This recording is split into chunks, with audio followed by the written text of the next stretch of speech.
Pax Christi, Nigerian Catholics.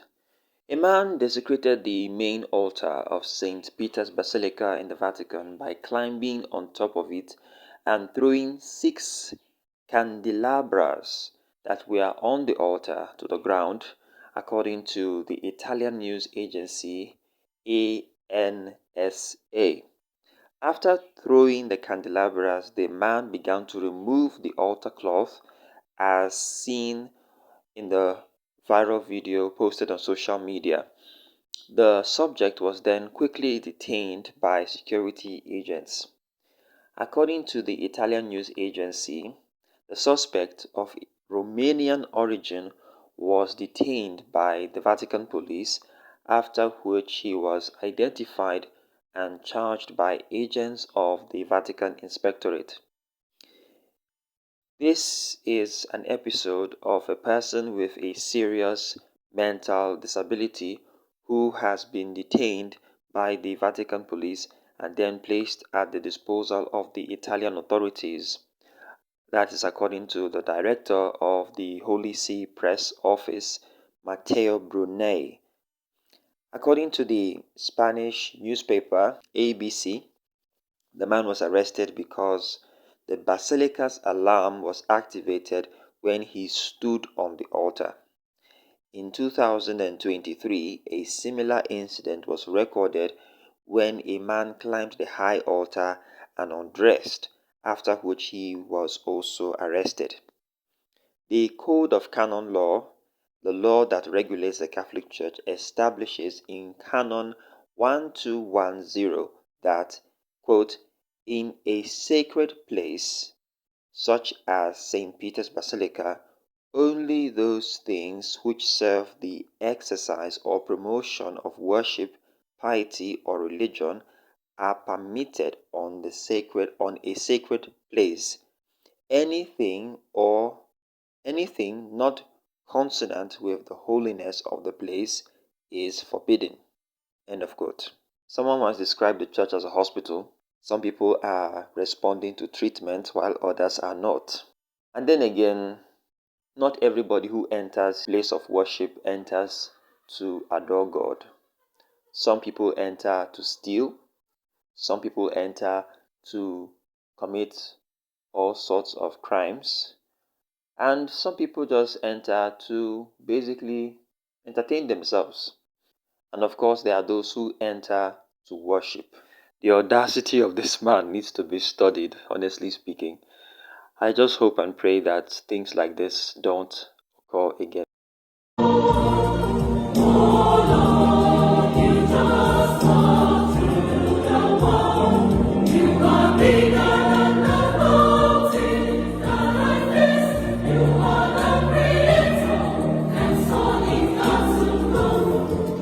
Alright, so the ancestor himself, Sir Dr. Jude Nnam, was in the Catholic Archdiocese of Jos on Friday, the 7th of February 2025, for open rehearsals with choristers in the Catholic Archdiocese of Jos.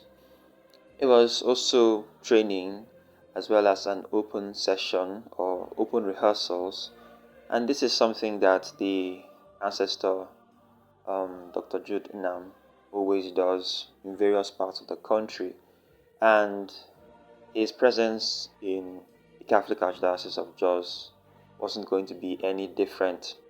Of course, choristers from within and around the Catholic Archdiocese were there to enjoy the moments his presence offered.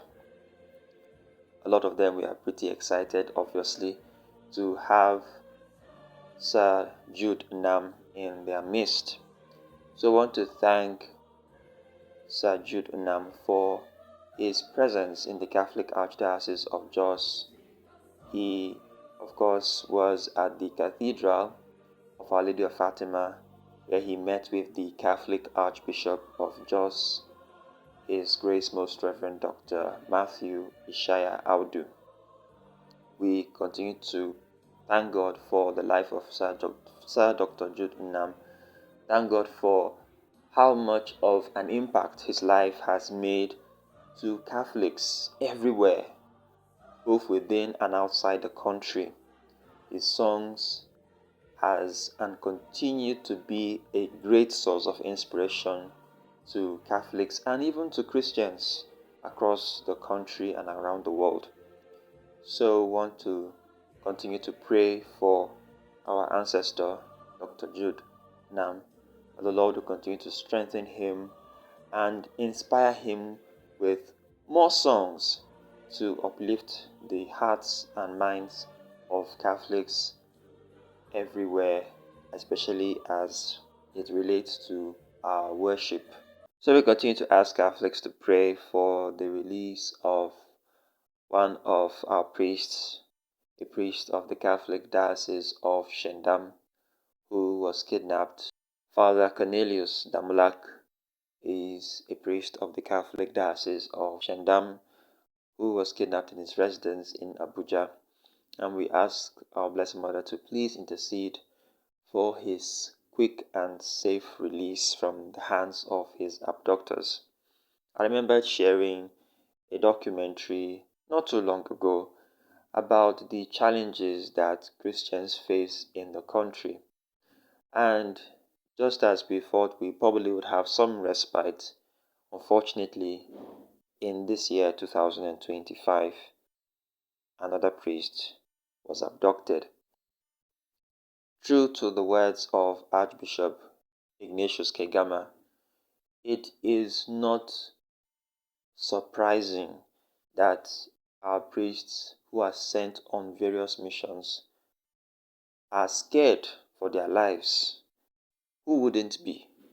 So the statement, the words of our Archbishop, the Archbishop of Abuja, Most Reverend Dr. Ignatius Kegama, unfortunately has been proven right. He's been again, what can we say? We just pray. We pray that our security agents will do the needful so that things like this would stop occurring over and over again. So please pray for Father Cornelius Damulak. That the Lord in His mercy will hear our prayers for his release from his abductors.